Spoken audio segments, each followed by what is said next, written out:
There's a new report from the Metropolitan Area Planning Council about the needs for housing and economic growth. Despite recent gains in population for Massachusetts, there's still concern about the supply and cost of housing and how a tight market would encourage more people to live in other states. Joining us as our guest from the council is research analyst Meghna. Thank you very much for being with us, Meghna. Thank you for having me.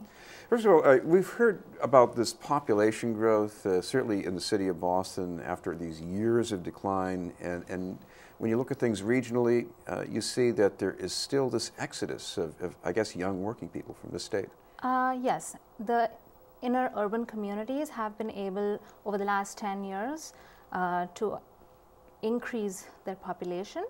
But as far as the exodus is concerned, even though the region sees a net increase in population, the exodus is essentially the net out migration. So the region's births and other factors are increasing the total population, even though there's a net out migration of about 10,000 people to other states and rest of Massachusetts. Well, what's going on here also is that just as there are new young people entering the workforce who need housing, there are older people whose housing needs are changing also. So how does this affect the equation? Yes, in terms of the senior population, it will increase over the next 20 years in the whole region, and as a share of householders, we're seeing a larger share of householders over 55 who will increase. So as far as their housing needs are concerned, we see a net increase, but there's also the shifting preference from larger single-family units to more condos or multi-family units that are closer to amenities that seniors would like. And I'd also like to add that any net change in terms of housing demand is coming from people who are currently under 35 to 40 years old, because a lot of seniors essentially downsize, but the housing units they free up is just about sufficient for the single family units, but the multi-family demand is something that we still need to produce more of.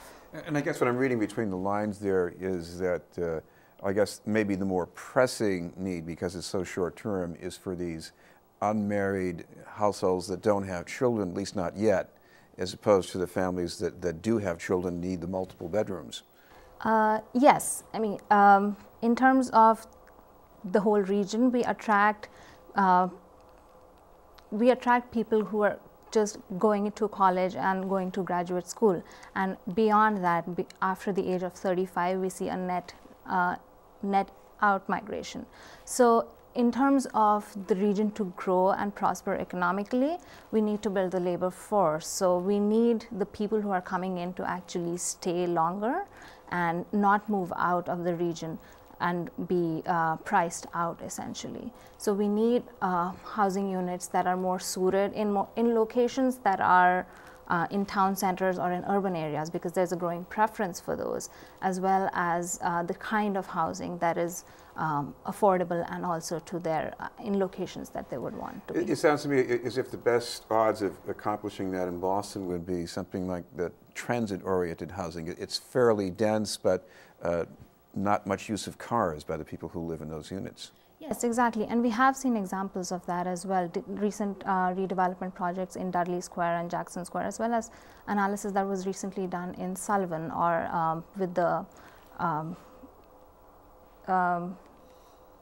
Turnpike in Allston, right? So there are opportunities to not only have smaller infill redevelopments, but also larger projects to accommodate the...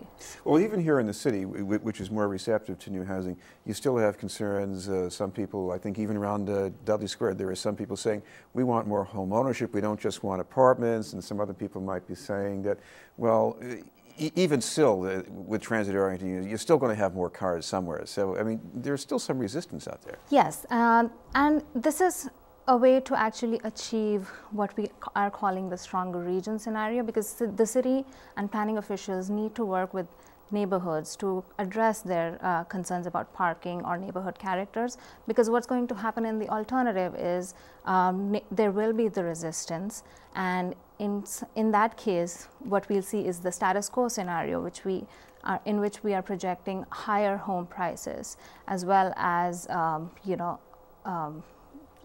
weaker labor force growth. So there have been partnerships like that in examples in Forest Hills, where the issues or the concerns of the neighborhoods have been addressed, and now we're seeing actually housing growth in those neighborhoods. In fact, they're pushing for more growth than the MBTA wants to let them have. So yes, I mean, those are the partnerships that need to be built upon to actually achieve, as a whole region, we need to achieve the stronger region target. Well, it's not surprising to hear you say that with the tighter supply, the costs are going to be higher, but how much of a difference is there between the status quo scenario and something with the other, with more growth?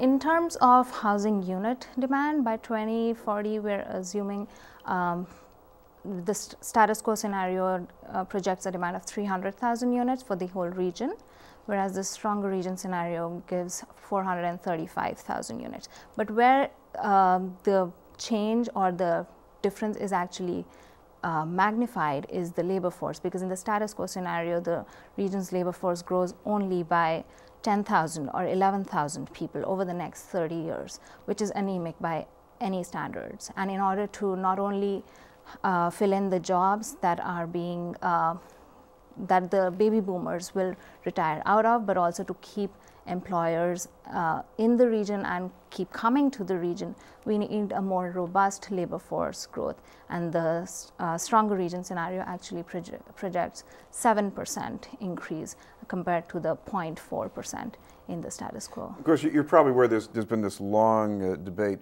among people in policy over the exodus. Is it because of the cost of housing, or is it because people find jobs in other states and they're at this mobile stage of their life? Yeah, I mean, those factors do play in, but one of the key factors that we have found is also that as far as agencies try to change the trends, one of the ways we can is by increasing the housing supply so that the people who graduate out of institutions are able to stay if they want to, and that actually brings in employers in the, I mean, it's a chicken and an egg question, right? I mean, you have the labor force, the employers are going to come, and then if the employers are here, then the labor force is also going to increase.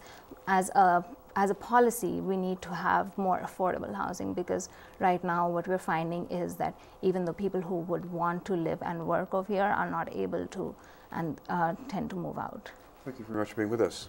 Thank you so much. Meghna from the Metropolitan Area Planning Council. We'll have more news in just a moment.